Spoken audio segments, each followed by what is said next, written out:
And gaano kalinaw ang dashcam mo. Ito, sample ko sa inyo ang dashcam ko.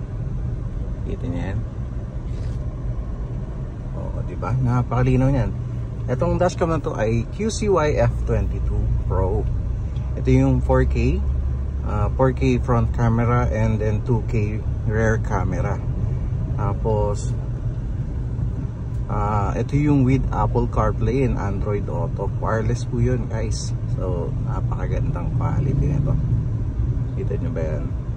Hanap, diba? Napakaliwanag. Okay, abangan nyo mamaya. Pupunta ako sa mga madidilim na part dito sa Dasma.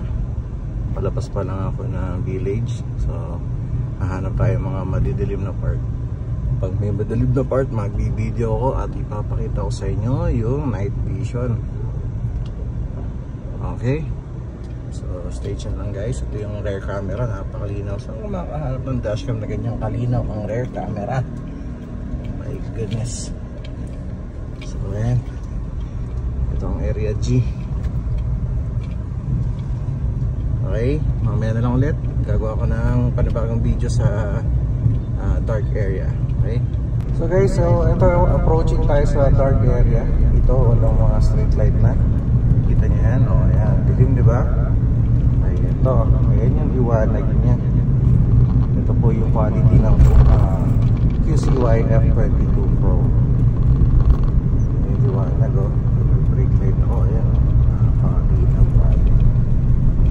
Ay, yung front camera, napakaginaw. Yung mga ganitong quality kadalasan na sa quality ng ating DD5, yung mga babautan nyo. Ako, high-tech yun. So ito, kaya ito high-end kasi meron itong Apple CarPlay, tapos 4K na yung front camera, 2K resolution pa yung rear camera. Napakaliwanag, diba? Palabas na tayo ng island, so mawawala na yung madilim na area.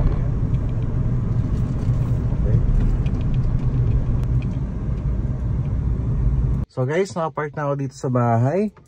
Okay guys, hindi ko pa pala nabanggit sa inyo kung magkano yung halaga, no? Ang halaga po na itong QCY F22 Pro ay 8,500 pesos, including na dun yung home service, installation, and then 64 gigabytes na memory card, and then 2 years warranty, replacement warranty po yan para dito sa ating dashcam. Kung may sira man lang siya internally pero wala siyang sira sa physical, pasok po siya sa warranty replacement.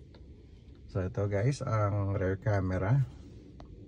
Ay mag-focus, ayan, ganyang kalinaw. Ito naman yung harap, napakalinaw. Ito po ang harap na, kita niyo pa po ba yan? Ayan, ang dilim. Ito, maliwanag po. Ayan, kitang-kita po natin dito. Okay, di ba?